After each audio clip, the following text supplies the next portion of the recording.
What is it about the Norse myths that so inspires Neil Gaiman? He'll tell us. His new book is Norse Mythology. You don't get the feeling that these are unknowable, benign beings in the sky. You get the feeling with the gods that these are not even necessarily people you'd want to hang around with, but they would make your life more interesting. What's the first post-Brexit novel? It may well be Ali Smith's Autumn. Our critic, Sarah Lyall, will be here to discuss. She sort of looks at time like Picasso might look at a landscape or a person or an object from all sides at once, which is also very reassuring. It's a very warm and reassuring book. Why is it so hard to write a book about Silicon Valley culture? Nick Bilton will be here to talk about two new books that try, Valley of the Gods and The Kingdom of Happiness. When you kind of take a step back and you read this, you're like, well, these people sound like they're part of a cult. Are they wearing the same Nikes and black hoodies and black jeans? And it gives you a perspective, though, that it's kind of a bizarre place. Alexander Alter will give us an update from the literary world. Plus, we'll talk about what we and other people are reading. This is Inside the New York Times Book Review. I'm Pamela Paul. Neil Gaiman is here. His new book is Norse Mythology. Neil, thank you so much for being here. Thank you so much for inviting me. What inspired you to write about the Norse myths? Well, the initial inspiration was actually 8 years ago having lunch with Amy Cherry from Norton, the publisher. And she said, I love the way that you've been dealing with mythology in your fiction over the years. Have you ever thought about just doing your retellings of some of the classic stories? And the moment she said it, I thought, actually, that would be amazing. That's kind of like being a rock group being invited to do the ultimate sort of covers album. Right. You're going, this is where it all started. But I'd loved Norse mythology ever since I was a kid. We used to have reprints in England when I was growing up, these black and white reprints of Marvel comics. So You didn't have the original Marvel comics, in their No, format? we had comics with names like Wham, Smash, Pow, Fantastic, and Terrific. And I think it was in Fantastic that they reprinted The Adventures of the Mighty Thor. But what was fun is they were reprinting them from the beginning. So I got to read all the Marvel comics from, 7 years earlier than my age from the start. And I met Thor. My first encounter with Thor was, mild-mannered Dr.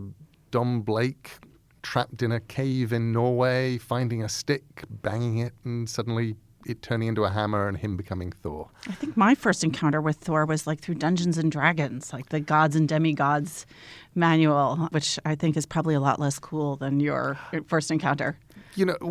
Mine sent me to... I immediately became fascinated. I wanted to know everything. So at the time, there was an English writer named Roger Lancelin Green, and he had done Myths of the Norsemen. And I had a friend who had a copy, so I grabbed it, read it, fell in love with it, got my own copy, read it until the pages fell out. Also bought his Tales of Ancient Egypt. I was going to say, were you also into Egyptian mythology and Greek and Roman? He did Tales of Troy. I suddenly discovered, aged 8, that I was a mythology junkie. I hadn't known.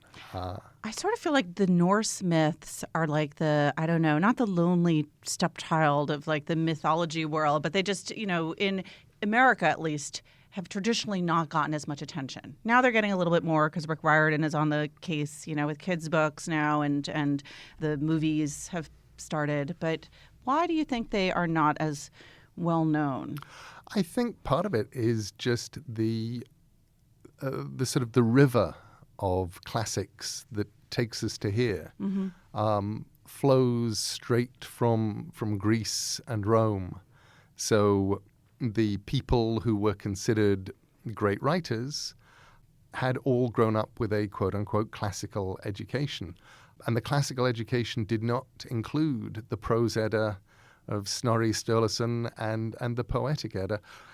And that's also very understandable, because it's worth bearing in mind that we have lots and lots of Greek and Roman myths and stories. They were retold. They were written down. We have a lot of them. We don't have a lot of the great Norse stories. Right. We have some. We have the ones that were preserved. It's probably more than a handful, but it's nowhere near enough. I grumble in my introduction about the fact that there are so many gods and particularly goddesses who are named and given attributes, yet have no stories. And you go, they must have had stories. There must have been, you must have been able to learn who they were. Here is the doctor of the gods, but she's never mentioned. And you go, well, they would have had their own stories. But we have what remains to us, which is very little. It was written down after Christianization, so it wasn't even written from the time when people believed and people cared. It was, even when they were preserved, they were being preserved as artifacts of the past. I think that for children in America, it's been primarily the Dolaire's books of Norse mythology. What do you think makes the Norse, what makes the Norse myths especially interesting to you compared with those other traditions? I love the gods, for a start. You don't get the feeling that these are unknowable, benign beings in the sky with amazing, huge magical powers. You get the feeling with the gods that these are slightly doomed, not always the smartest. They are not even necessarily people you'd want to hang around with, but they would make your life more interesting. And they do stupid things and they do wise things and they get tricked and they trick each other. And everything is heading towards Ragnarok. And I think for me, the thing that makes the Norse mythology so fascinating and what I tried to get a feeling of in the book is the inevitability of doomsday. What is doomsday in the Norse mythology? In Norse mythology, Ragnarok, which is Armageddon, which is the end of everything. It's a very good word for it. Ragnarok. It is. It's lovely. It's first of all, you get this Fimble winter, a dark winter that goes on for ages, almost like a nuclear winter. Brother against brother, family against family. Things go to hell. And then an army of essentially the evil dead turn up, giants and zombies and so forth, riding on a ship built of dead men's nails. The giant wolf and the serpent around the world are loose and ravening and causing destruction. And now the gods who have been asleep wake up and come down. And there is one long, horrible battle. And almost everybody is killed. Wait, I'm still stuck on the dead people's nails, like their fingernails and Fingernails their and toenails. Yep, it's called Naglfar. Wow. It is the ship made of nails. I don't want to see the movie version of that particular. You are reminded. There's part of me that goes, you keep being reminded that if you don't trim your nails, you are giving more nails to the ship. And there's part of me that goes, contributing to doomsday. You are contributing to doomsday by not trimming your nails, yes. You have on the cover of the book Thor's hammer. Was this your choice? Did you want this to be what represents Norse mythology? I wanted something iconic on the cover, in the same way that you could put Pegasus on the cover of a book of Greek mythology and know that that's what you're seeing, because here is a winged horse and that's what it represents. What does it represent? The hammer is very, very iconic, and one of the stories that I get to tell in the book is the story of how Thor gets his hammer, which actually Loki, who is very strange, he gets described as a god of mischief, but he's not really one of the gods of Asgard. He seems to be at least half frost giant. He's there to cause trouble, and he's also there to get them out of trouble. He, for reasons known only to himself, in the book I suggest that perhaps he was drunk, has cut off all of Thor's wife's hair and removed it so it will not even grow again. And now Thor threatens him, and he has to get hair. But he winds up as part of his mad plan to get her hair, actually getting the dwarves to make glorious gifts for the gods. And one of the gifts is a hammer that will always return, be absolutely unlosable, change size, and defeat all manner of things, which becomes iconic and has been iconic for well over 1,000 years, a symbol of the gods. As you were talking, the image of Loki from one of the recent superhero movies popped into my head, and I wonder if for you it was hard to kind of empty your head of all of these kind of pop culture references to the Norse gods, or if you even wanted to. Did you try to kind of make it your own in a way while you were writing this? I didn't need to empty my head, which is weird, I suppose, because for me, the Loki and the Thor and the Odin and so forth of the Marvel comics and of the Marvel movies exist over here as one thing. And what I was trying to do was I would always begin each story by reading Snorri, by reading the version in the Prose Edda. If there wasn't a version in the Prose Edda, I would read it in the Poetic Edda. If there were two different versions, I would read both and decide what I wanted from each. There's one story in there, the story of Gerd and Frey, where the god Frey falls in love and goes off and proposes to this giantess Gerd, sends his messenger. And in one version of the story, it's rather threatening and unpleasant, and in the other, it's simply a courtship. And I went, I think I'm going to go for the less rapey version. Yes, why not? This is my choice. I have both here, and so used some bits from the other version, but then went for the easier version. But I always went completely classical. And yes, all of the characters come to life in their own way once you write them. My Thor is absolutely consistent with Snorri's Thor, but he's speaking the way that I want him to talk. He's obviously not the brightest magic hammer in the box. But he is very much the Thor of the Eddas, the Thor of Iceland, the Thor of Norse mythology. It's interesting because with myths like this and with the Grimm's fairy tales, which Philip Pullman recently reinterpreted and wrote, there's certain constraints because the myths are what they are, but there's also a lot of open-endedness given that there are many versions. I compare it sometimes to jazz, but more actually to telling a joke. Because you get told a joke or you read a joke and what you are given with a joke is the bare bones. A man walks into a bar and he looks across the room and there is an elephant or whatever. And when you tell it, you make it yours and you start explaining that, there was this bloke who's been working really hard. He goes down into the bar. It's cool in there. He sits down. He takes off his hat and coat, he leans back and he looks across the room, and there, sitting, having a drink in the bar opposite him, is the biggest elephant you've ever... And suddenly you're in... It's a different kind of storytelling.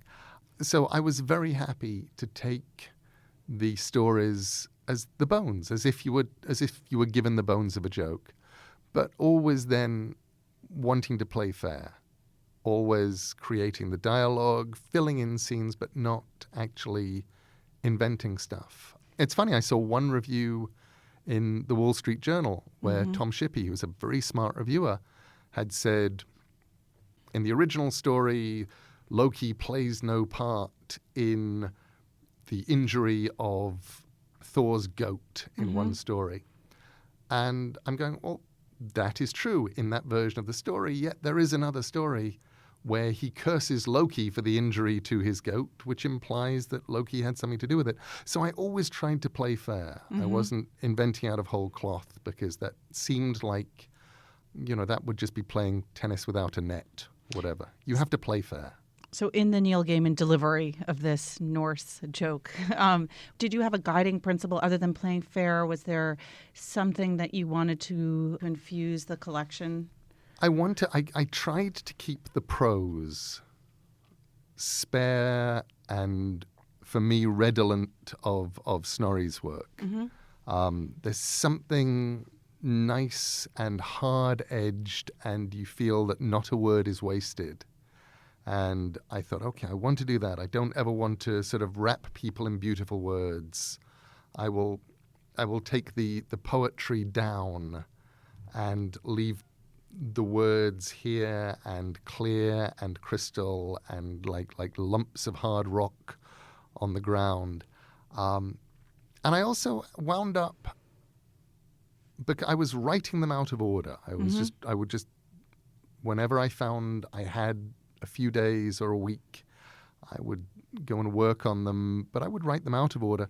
But it was only when I got to the end and started putting them into order, I realized that everything heads like a mandala towards Ragnarok. It's all about this slow and inexorable movement from creation to destruction, and then what comes after. And I love the fact that there is, in Norse mythology, even though it's heading towards the darkest of the dark times, hope at the end, a little flash of light. There's a moment where the surviving sons of the gods and two gods who have come back from the dead just sit in the garden and find these golden chess pieces of the gods abandoned.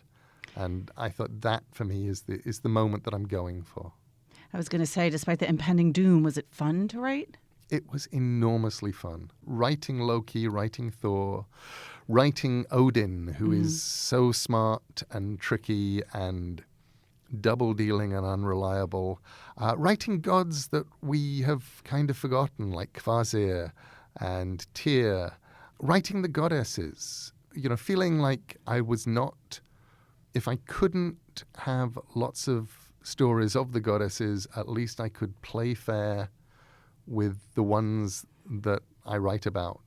So Idun of who carries the golden apples of immortality, Freyr who is a goddess of beauty and of creation and of fertility, Skaldi who is the daughter of a giant slain by the gods and who turns up in order to wreak her revenge. I've tried to play fair by all of them, and I loved writing as few them. rape scenarios as possible. Yeah, there was a kind of a thing where you're going, okay, I'm writing this for now, but I'm writing the stories of a bygone age. And when you're writing a book which you actually expect to be read by people of all ages, and you're going, okay, I really want to tell that story. I can't take out the story where Loki makes Skaldi laugh by tying a rope to the beard of a goat, one end of to the beard of a goat and the other to his testicles. And not funny.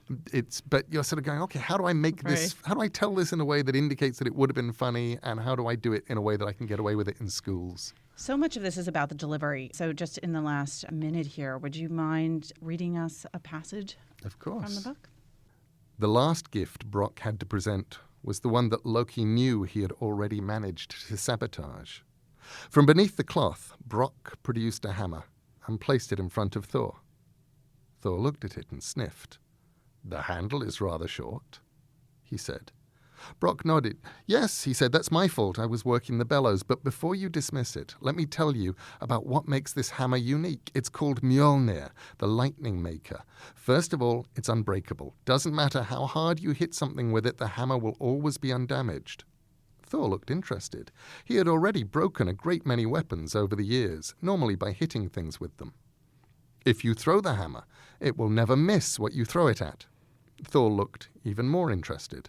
He had lost a number of otherwise excellent weapons by throwing them at things that irritated him and missing, and he had watched too many weapons he had thrown disappear into the distance, never to be seen again. "No matter how hard or how far you throw it, it will always return to your hand." Thor was now actually smiling, and the thunder god did not often smile. "You can change the size of the hammer. It will grow, and it will also shrink down so small that if you wish, you can hide it inside your shirt." Thor clapped his hands together in delight, and thunder echoed across Asgard. "And yet, as you have observed," concluded Brock sadly, "the hammer of the handle is indeed too short. This is my fault. I failed to keep the bellows blowing while my brother Eitri was forging it. The shortness of the handle is a minor cosmetic problem. said Thor. "This hammer will protect us from the frost giants.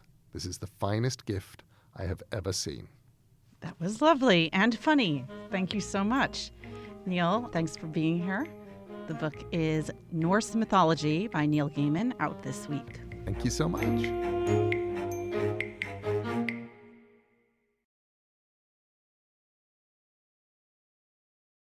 Sarah Lyall joins us now. She reviews this week Ali Smith's new novel, Autumn. Sarah, thanks for being here. Thank you for having me. You profiled Ali Smith last year when her previous book came out, How to Be Both. Yes. Tell us about that book and sort of lead us into this one. Well, she's a really interesting writer. She writes slightly experimentally. It's not really linear narrative, although you tease out an incredible story when you read her books. How to Be Both was a book in two parts, one that focused on a contemporary young woman in England and another who focused on a Renaissance fresco painter in Italy, and somehow managed to bring them together. And really interestingly, the publisher put out two forms of the book, one of which started with one of the stories and the other which started the other. And the idea was that it didn't even matter. Like, the idea was that time sort of was immaterial, that all times were happening at once. It was really, really interesting. Did you read both? Yeah. Oh, yeah, because they become intertwined. And then you start to see the connections between one and another. And part of what Ali Smith does is she writes in a way that makes you feel that all things are connected. Mm-hmm. She writes very much of like the connections between the living and the dead, the past and the present, people who would seem disparate but actually have things in common. And a lot of her writing is an effort to kind of find connection. And that book was shortlisted for the Booker Prize, for the Man Booker Prize. And she also won, is it the Goldsmiths Award that you get for books that sort of push the boundaries of what a novel is? That's right. She won for that one, and it's sort of experimental. I don't know quite what the language is, but no one should be put off by what I'm saying about experimental because it's very, very readable. She has such a sort of lovely narrative. Yeah, that's usually voice. A terrifying word, phrase, experimental fiction, run. Yeah, I hate it usually, but she's so easy to read and she has such humanity. I mean, I think Dwight Garner, our colleague, put it in his review of this current book that she has a beautiful mind, and she really does. So this is her 7th book, and it's the first in a planned quartet, beginning with Autumn, around the seasons. Does it stand alone? Oh, yeah. It's interesting that she started with Autumn because Autumn is such a season of change, and that's one of the themes of the book. The idea is that winter is coming next, and then spring, and then I guess she ends with summer. And it's set in a very specific time and place. She wrote it right off the news, so it's set in post-Brexit Britain, at a time, just like in the United States, of real turmoil in the country and a lot of discord and a lot of bubbling up of hatred and antagonism. And the idea is that all these troubling things are happening in the background, yet it still is a novel about people trying to connect to each other. You know, the timing there sort of boggled my mind because it is February and Brexit just happened. How did she do this, you wonder? I mean, she must have written this really quickly. Yeah, really I don't quickly. know. I mean, I think it really held up. I think there are a few bits of it that seemed slightly that they weren't integrated quite as well into the novel as the rest of it, but I think it was a really amazing achievement. It's really hard to write a kind of state of the nation book like right when it's happening. Yeah. But I think, what we're seeing so much in novels these days is a lot of dystopian novels set in the future where, the global warming has like ruined the world and there's no economy and everyone's like scrabbling in the dust. And we've read so many of these, but what's really happening is people are scared of the present. Mm-hmm. And what she's done is really picked up that kind of anxiety that people have. And she just she has this whole thing. Her characters in the book read a lot. And so there's a lot of allusions to literature in a really kind of nice way. And there's a whole bit about Dickens where she writes a passage that basically says, half the country was celebrating, half the country was mourning. It's a tale of two cities. Yeah. It was a time of, horror. It was a time of joy. And she sets up this, really neat dichotomy, just like we have in the United States, of half of the country's happy and half the country's sad. And so I think it picked up a lot of what we're going through, and it worked really well. Is this the first post-Brexit novel?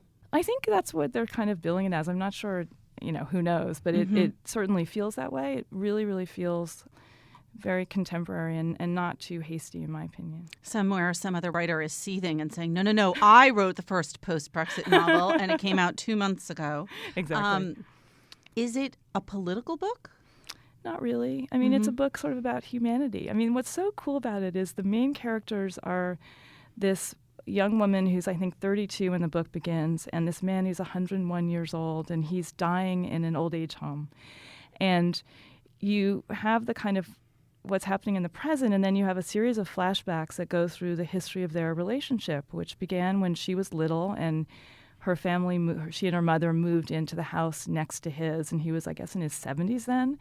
And he became kind of a babysitter and a friend, and the mother was always suspicious and said, you shouldn't hang around that old man. But she developed this incredible friendship with him, and the passages where the two of them together are the most wonderful passages in the book because they're so great. He sort of teaches her about keeping an open mind and reading and telling a story and being generous and having humanity, and everything that they do together is a sort of word game and playful understanding of nature and the world. And every time he sees her throughout the book, and they don't see each other that often in their lives, the first thing he says is what you reading? What are you reading?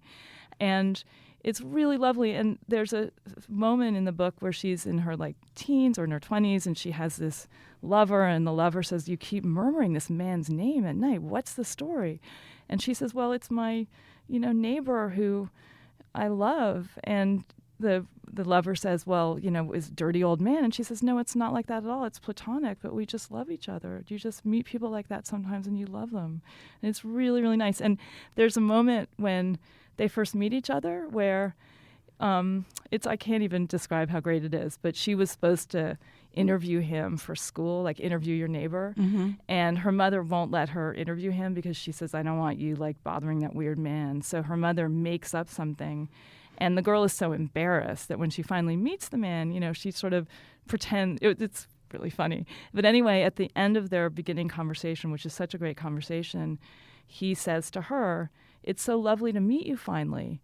And she says, what do you mean finally? And he says, lifelong friends. Sometimes it takes a lifetime to meet them.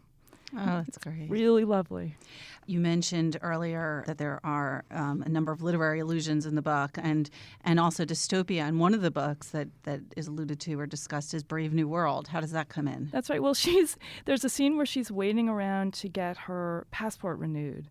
And there's all these issues with bureaucracy. So she waits for, hours and hours. She's picked a number, and the numbers are being called incredibly slowly, and she leaves for 5 minutes, and while she's gone, it's increased by 300 numbers, and her number's been missed. So she has to take a new number and wait some more. And she goes to the booth, and they're like, this photo that you took at the photo booth isn't quite right. Your head is too big. And they have this big argument over whether she meets the requirements. And it's all just the irritation of the state and how the state can control you by these ridiculous bureaucratic rules. And that's and the idea of just the maddening nature of too much red tape, too much impersonality. And so that's how that comes up. And she's reading Brave New World while she's waiting. She practically reads the whole thing waiting in line for the passport office. So you said earlier it's not really a political novel, but you do characterize it as a book of big ideas. Yeah. What are some of the ideas that Smith explores in Autumn? The biggest one to me was the notion of people trying to form some connection even against this backdrop of disconnection. So she describes how in the village that her mother lives in, some people have graffitied the house of some neighbors that says, go back home. And the idea is that they're immigrants. And there's all this, hatred in the village. And by the end of the book, some other people have come and graffitied and painted over the go back home and said, we're home already. And people have left flowers and painted flowers on it. And it's sort of this very gentle way of saying that there is hope even amidst all this stuff. There are people kind of speaking against it. I think that's one of the biggest ones. The other one is, I think, the notion of time. Mm-hmm. I think this notion that there's this sort of big disconnect in the ages between the two protagonists, yet they love each other, and it transcends age and gender and proclivities of all kinds. And that time, she sort of looks at time like Picasso might look at a landscape or a person or an object from all sides at once. Mm-hmm. So the notion is all these things are kind of happening at once, which is also very reassuring. It's a very warm and reassuring book, the way when her mind comes out that way. That's very nice to hear about a novel that's being described as the first post-Brexit novel. Very reassuring. Did it leave you looking forward to winter? Well, of course, winter's always the worst, right? Right. And it made me looking forward to spring. You're already on summer. Sarah, thank you so much. Thank you very much. Sarah Lyall is a writer at large for The Times and a frequent reviewer for The Book Review and for The Times. And this week she writes about Ali Smith's new novel, Autumn.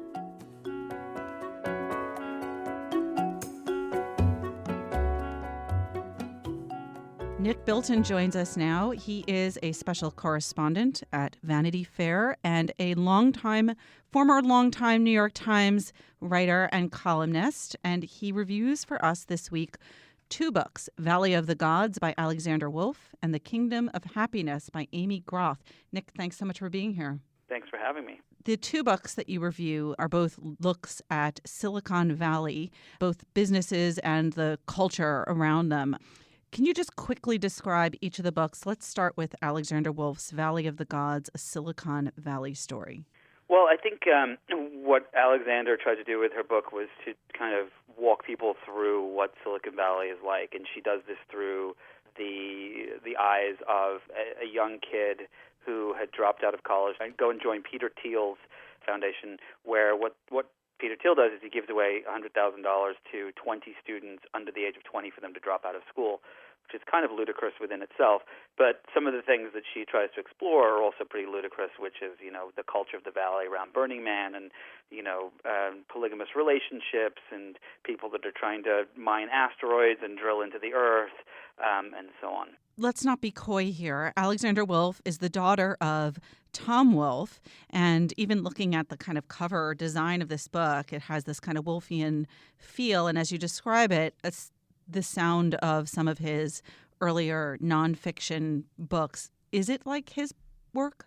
Well, so here's something really interesting. I didn't know when I got the book that it was Tom Wolfe's daughter. I just didn't put two and two together.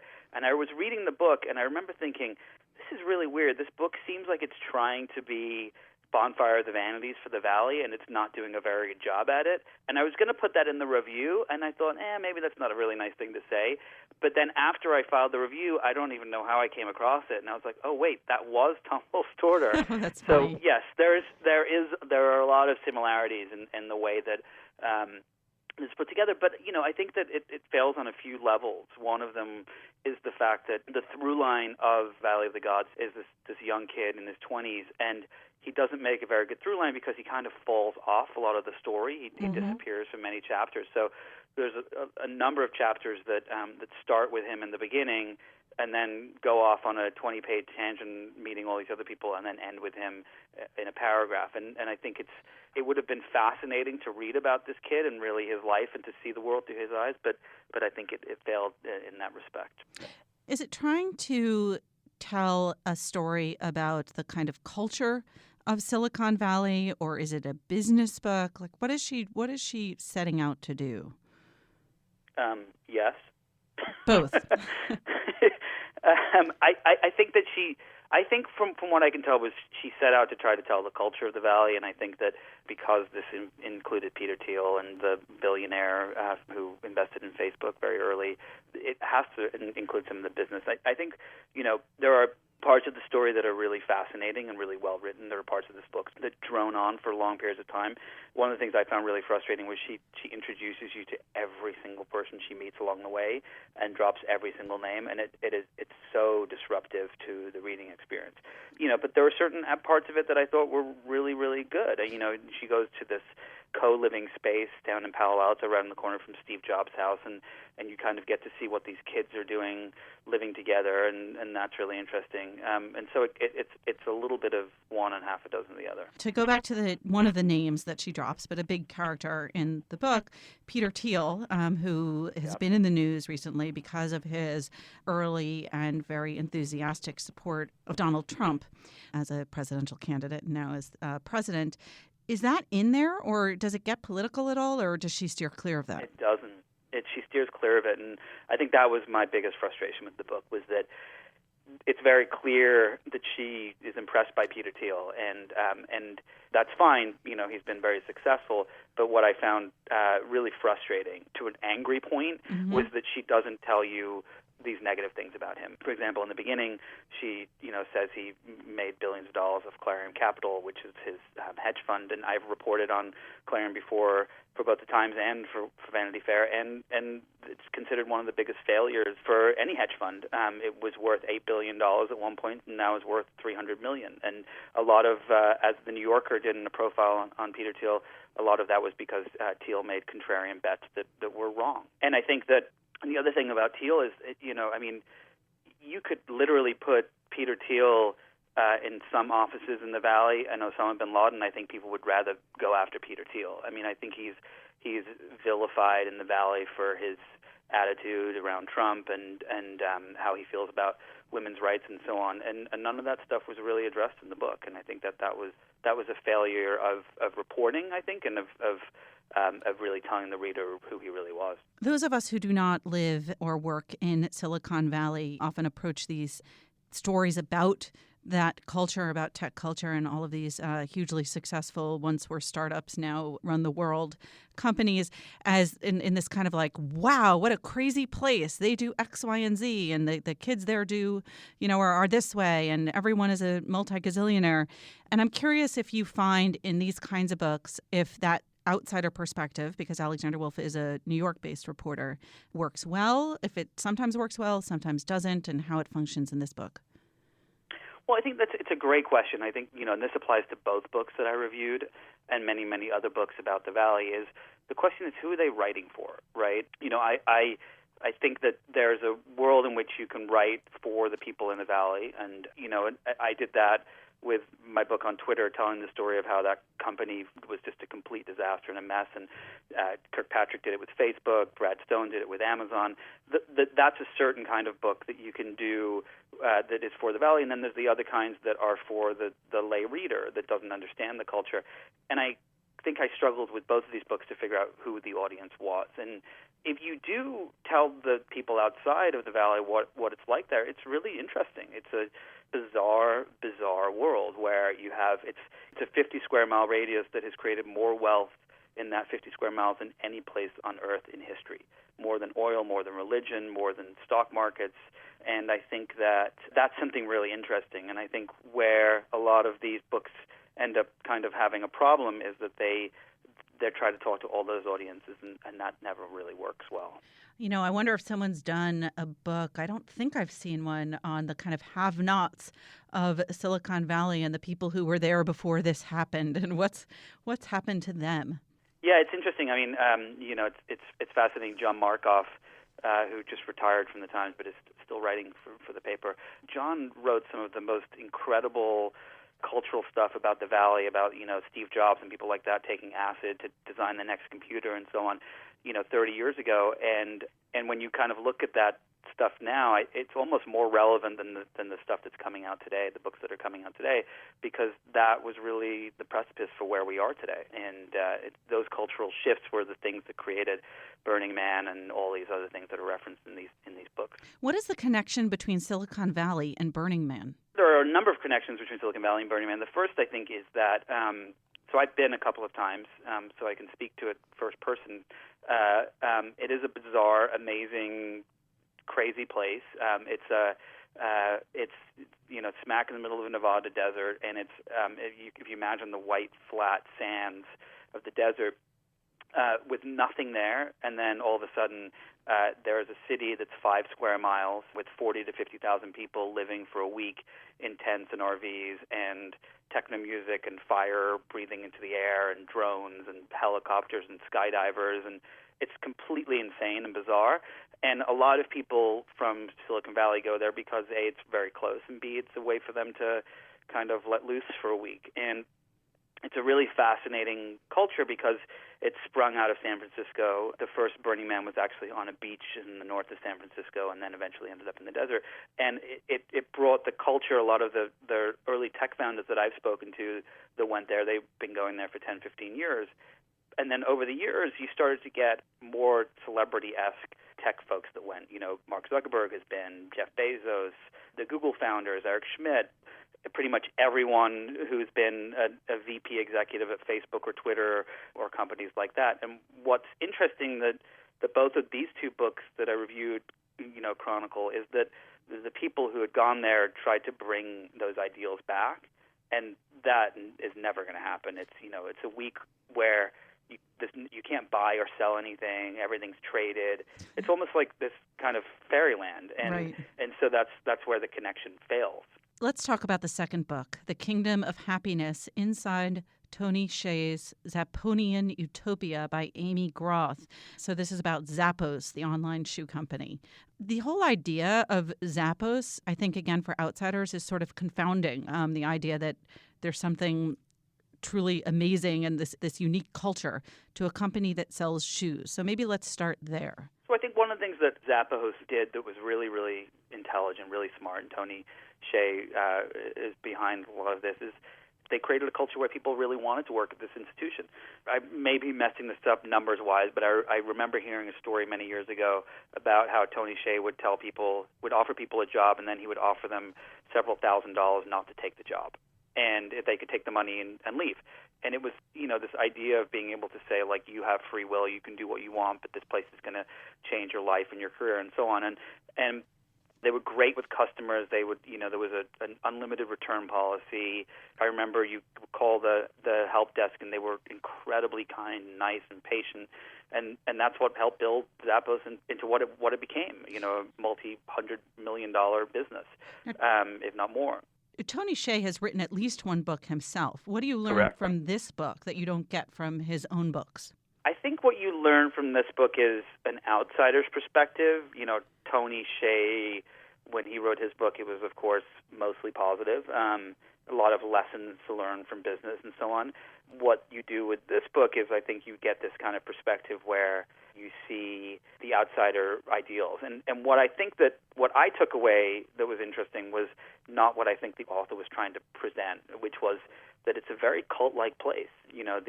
These scenes in the book where the writer is at a bar and Tony Hsieh and his entourage of employees, they call them Zappotonians, come in and to drink Kool-Aid, which is the nickname they give to Fernet. Literally drinking the Kool-Aid. Literally drinking the Kool-Aid. But when you kind of take a step back and you read this, you're like, well, these people sound like they're part of a cult. Are they wearing the same Nikes and black hoodies and black jeans and so on? And I think that the author, for me at least, it felt like she was very interested and enamored with that, at least especially in the beginning of the book. And it gives you a perspective, though, that it's kind of a bizarre place. So is there a sort of journey that she takes throughout the course of the book where she sort of starts off being enchanted and then sort of finds the darker side of people who really believe in shoes? The journey I think she takes is actually, it's less to do with the shoes and more to do with a new type of management that Tony Hsieh is trying to implement in his company called Holacracy, which is essentially where no one has a title and you're kind of almost like a free agent. So you could imagine if at the New York Times, Dean Baquet said, "That's it, no one's got titles." So you could decide you were going to go run the styles desk for a week, and Stuart Emmerich could say he was going to go and work on National and write stories about shoes, or I don't know, whatever it is. And it's an experiment with that, which of course fails dismally. And the other thing is Tony Hsieh's idea to bring the Burning Man concept to Las Vegas and invest $350 million of his own money into creating this ultimate workspace in downtown Las Vegas, which also pretty much fails dismally. So what works in this book as a kind of, I'm assuming, little bit of an insider business, not quite expose, but deep dive? I think what works is in both books, actually, and I would say this, is that they chronicle failure pretty well. Mm-hmm. There's a scene at the end of this book particularly where the writer goes into Tony Hsieh's trailer. He even though he's worth millions and millions of dollars, he lives in a trailer in downtown Las Vegas, and and they spend hours and hours going through her own process, and it's a little bizarre, but at the same time, it's also somewhat interesting to see that journey. But you see that there's failure all around, and I guess the idea from Silicon Valley to Las Vegas is that failure can create great things, and I think you see that in both of these books. You've written a book about Silicon Valley yourself, Hatching Twitter. So you've been in the shoes, or somewhat similar shoes, of both of these authors. As someone who's written this kind of book, was there something that you wish that they had done, or something that maybe you saw that they did that you didn't do in your book that you wish you had done? I think that there's a lot of, to go back to this Bonfire of the Vanities, I have heard in the Valley over and over from journalists and authors, I want to write the Bonfire of the Vanities for the Valley. And I think that there is a place for that, and I don't think it has been done yet. But to do that, you have to approach these stories about these companies and these people in a very literary manner and not in a business book kind of manner, because that's not what that is. And I think that I wish both of these books would have been culled to and edited in a way that would have gotten that across, because I think there's great content in there somewhere, but it gets lost and mired in all the other things they're added to the book. For example, in the Zappos book, she pastes entire emails in there and as examples of conversations back and forth. And I think that there's an opportunity there. These books definitely tried to do that, and I think they both kind of fell short a little bit. Before I let you go, one more word about the subject of your own book, Hatching Twitter. That was about the sort of dawn of Twitter, looking at the company where it is now and sort of where the role it occupies in our culture and as a business. Sort of, what are your thoughts on Twitter circa February 2017? Do we have another half an hour? In 140 words or less. I'll give you words instead of characters. Okay, sounds good. I mean, very briefly, my book chronicles the drama of Twitter. It was four friends who accidentally started this company and then tried to destroy each other's lives to take control of it. And two of them became billionaires, and two of them ended up with almost nothing. One of them actually did end up with nothing. And so that's what the story's about. What I find really fascinating after covering tech companies for so long is that the founding of a tech company, and not just the tech company, the founding of a company creates the DNA of that company going forward. And Twitter was started on chaos, and still today it is a company of chaos, both internally and externally. It just cannot be tamed. And I think that, had I have known writing that book that Donald Trump would have used it to help himself become president and to kind of push forward, and this is my opinion, of course, but to push forward this agenda of hate almost in the way he does use Twitter, I think I probably would have addressed some issues differently. But it's just fascinating to see that this is a company that has been mired in pure chaos from day one, and still to this day is, and I don't think that that's going to ever stop. Well, the narrative there continues. Nick, thank you so much. Thank you so much. Nick Bilton is a special correspondent for Vanity Fair and the author of Hatching Twitter. And this week in the book review, he writes about two books, Alexander Wolf's Valley of the Gods, a Silicon Valley story, and Amy Groth's The Kingdom of Happiness, inside Tony Hsieh's Zapponian Utopia.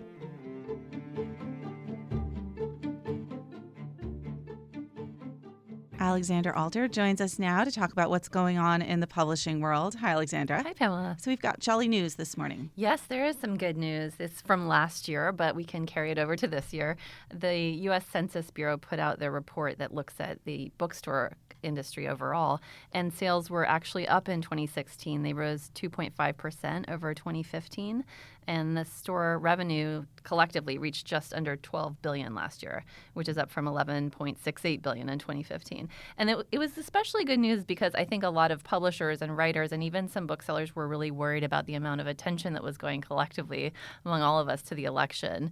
They felt like people weren't reading as much. Everyone was glued to the news and following the cycle, sort of the news cycle, so attentively that books weren't getting the attention that they would have in a normal year. So the fact that the bookstore sales weren't hurt by it, I think, is great. Of course, the gains are not kind of equally spread amongst all authors. I think a lot of this has to do with a certain book that had Harry Potter in the title, even though it was a play, that had a huge boost. And actually in kind of the most critical time of year for retail sales for bookstores, which is in December, of course, there was a significant drop. It fell about 3.1% in December compared to the previous year.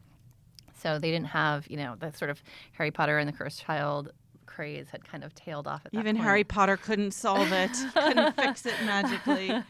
Yeah. So, but I also think, there was a really interesting story by our own Julie Bosman, who's a former publishing reporter. She's now a national correspondent for the Times in the Midwest. And she wrote a really interesting piece about how bookstores are getting kind of involved in politics now, particularly in the protest movement that's kind of being loosely organized now, the kind of anti-Trump movement. And of course, it's a lot of the independents, the big chains like Barnes & Noble, they're not participating because you need to sort of appeal to your whole customer base. But a lot of the independents are organizing and having people write postcards and putting even the books displays kind of have a political bent. So I think they're sort of seeing a role for themselves now in this political climate, too. Community organizers? Exactly. For the reading population? Yes. And unrelated to bookstores, there was some interesting book deals announced this week. One was a great surprise to many fans of Philip Pullman. He announced that he will be releasing a new series starting in October, which is related to his Dark Materials series, which was a huge hit. This is the Golden Compass, exactly, et cetera. The Golden Compass. Those books have sold more than 17 million copies and have been translated into more than 40 languages and, of course, adapted into films. And I think, they're kind of special books because there is this fantasy element, but he, of course, comes from this interesting philosophical perspective where he's agnostic or atheist, and he wanted kids, to have that sort of skepticism and that sort of perspective. These are good crossover books, too. Exactly. Yeah, they're very sophisticated. Yes, I think that is a large part of their success. He has a ton of adult fans as well. So this new series, they're being very kind of tight-lipped about the plot, but it's apparently connected to his Dark Materials. It centers on one of his most beloved characters, Lyra Belacqua, and they sort of follow her into a new tale. So that's starting in the fall. And, of course, they're expecting a huge amount of sales, and they're printing 500,000 copies. Wow. And that's just in the U.S. And the other book deal, which was also a great surprise, I thought, unexpected, was Jake Tapper, the CNN anchor, announced a book deal, and everyone's immediate thought was, okay, sure. He's been a rising, more than a rising star. He's been the forefront of covering this incredible moment in politics. Of course, he's going to write a book about the Trump administration. In fact, he's writing a novel, his debut novel. It's a political thriller titled The Hellfire Club, which takes place in Washington, D.C. in 1954. And it's about this New York congressman who's kind of, new in town and in the Capitol with his wife, who's a zoologist.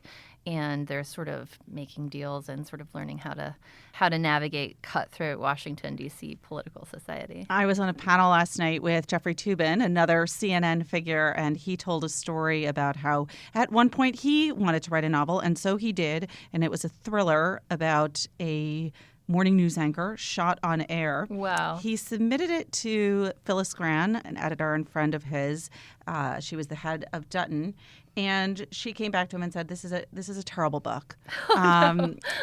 And she said, "But I've also shown it to Steve Rubin, who was then the head of Doubleday, now the head of Holt." And he also thought it was an awful book. She said, but I liked it more than he did. Oh, that's rough. Yeah, so he did not publish that novel. Well, maybe now's his moment. Maybe. Alexander, thank you so much. Thanks for having me. This is very exciting. Parl Sagal is back from maternity leave, and she joins us along with John Williams to talk about what we are reading. Hi, guys. Hey, boring old John Williams. Hey, Parl. Welcome What's back. left of me is Right. back. And John Williams Wah, again. All right, let's start with Parl. What have you been reading while tending to a small child? Well, I was very arrogant, and I was like, okay, I'm going to have a baby, but it's going to be very cozy, and I'm going to read all these 19th century novels. and how foolish that was. You don't have hands is the thing, I realized, when you have a baby. So for the first time in my life, I read on my phone. What did I read? I read Twitter. I listened to podcasts. And finally... Podcasts? I listened to podcasts. I did. Rival podcasts, even. Oh. And... But when she got out of that immediate feral zone, when things were 3 months and she started to calm down and I started to sort of turn to books again. I started to read children's books, and I never read children's books when I was little, mainly not because I was precocious, but because I wanted to read what my mother was reading, which means that I read so much Jackie Collins too early in life. Not at 6 months, presumably. But at a nice seasoned 18 months, I'm sure. But so much Sidney Sheldon and Jackie Collins. Oh my God. The Other Side of Midnight. All of that. But so it's my first introduction to children's literature, which I'm so impressed by, and I'm a big fan of Harold and the Purple Crayon. And that's one of my favorite books of all time. But the book that's sort of dominating our consciousness and bedtime is Goodnight Moon, which I never read, and it is the strangest, most surreal book. So that's what I'm reading every night between 6:45 and 7. Chased sometimes with a little pick-me-up mama.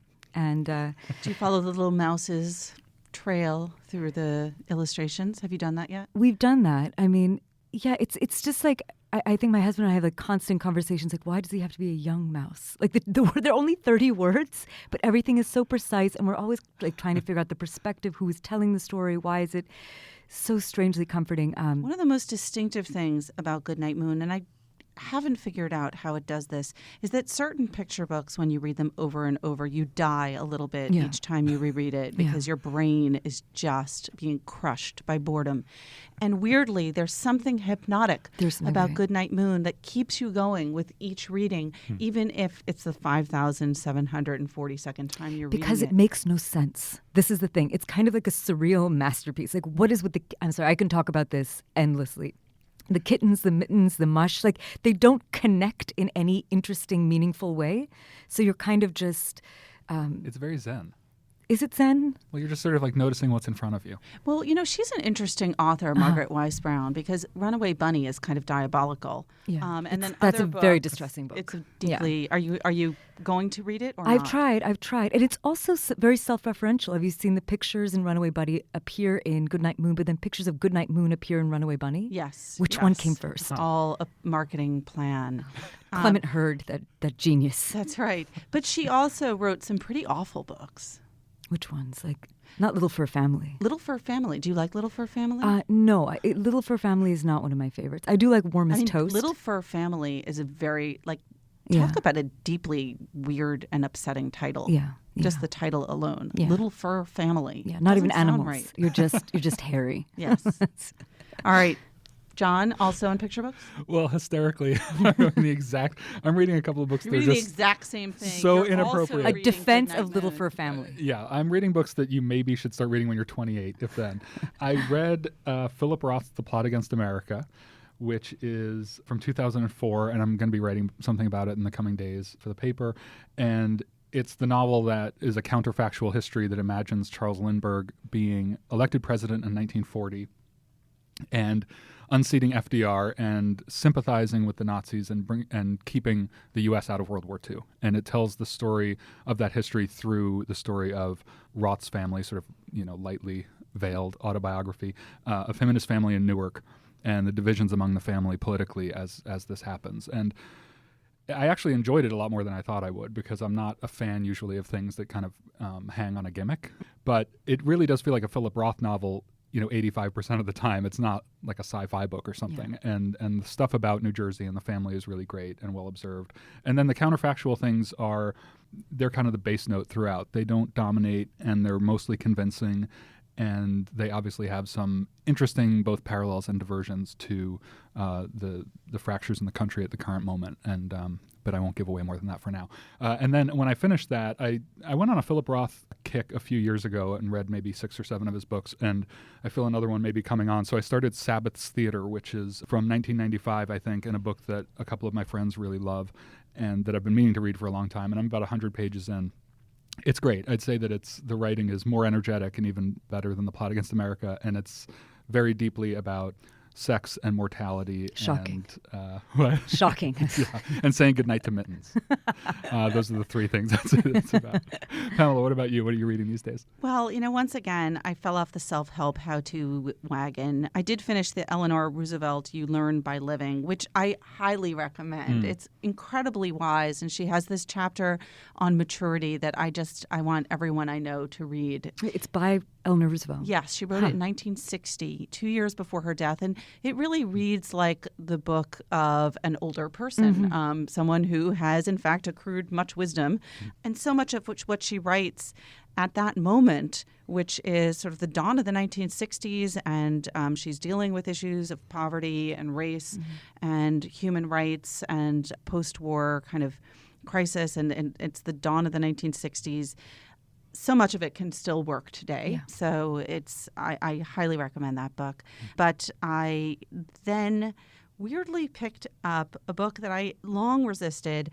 I long resisted Bill Bryson as an author because he was just too popular. I just thought, like, if everyone else likes him, then surely I won't. And he came on the podcast maybe a year or two ago. Did you open with that?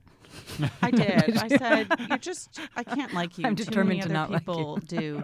He came on, and of course, he was delightful and charming. And I subsequently read A Short History of Nearly Everything and loved it. And I then picked up A Walk in the Woods, which was just sitting on my shelf, rediscovering America on the Appalachian Trail. Again, feeling resentful, feeling like everyone else read this. It sort of felt like Wyld did back when Cheryl Strayed's Wyld, which I also resisted because too many people were reading it. And I did read it and also really enjoyed it. And there are a lot of parallels, obviously, between the two books. But he's just incredibly funny. Yeah. There's a little section at the beginning. He buys a book called Bear Attacks, Their Causes and Avoidance. And then he reads it and he writes about his response to this particular work. And it's so funny. I read it aloud to my 10-year-old, and he was shrieking with laughter. Does he do it for, you brought up Wyld. Does he do this just sort of for the fun of it? Yeah, he does it for the fun of it. He's got no good reason. And I do like the subtitle, though, Bear Attacks Causes. Like, the causes is one You're would there. think self-evident, you know? A bear attacks a human for the reason that a mountain climber climbs a mountain. Yes, he starts off the section by saying, black bears rarely attack, but here's the thing. Sometimes they do. Fair enough. So this is why I'm not an outdoors type. This is my paperback train reading, and then at home I started a book that came out last year by Jennifer Haig called Heat and Light, which is about fracking. That's also quite good, but that's my bedtime reading because it's a hardcover. That's a novel. And very briefly, looking at the bestseller list to see what other people are reading, what too many other people like. Norse Mythology by Neil Gaiman, no surprise, debuts at #1. He was our guest on the podcast this week. That's nice to see. And on the nonfiction list, Hillbilly Elegy remains at the top. J.D. Vance's memoir. That's one of the books that I think has really benefited from the Trump election. And that's now 29 weeks on the list. I've been meaning to read that. It's time to finally get a copy. You going to read that one to your baby, Paul? After some Sidney Sheldon, I think that's inevitably where we will go. All right, Paul, John, thanks so much. Pamela. Good night, room. Bye-bye. Remember, there's more at nytimes.com/books, and you can always write to us at books@nytimes.com. Thanks for listening. For the New York Times, I'm Pamela Paul.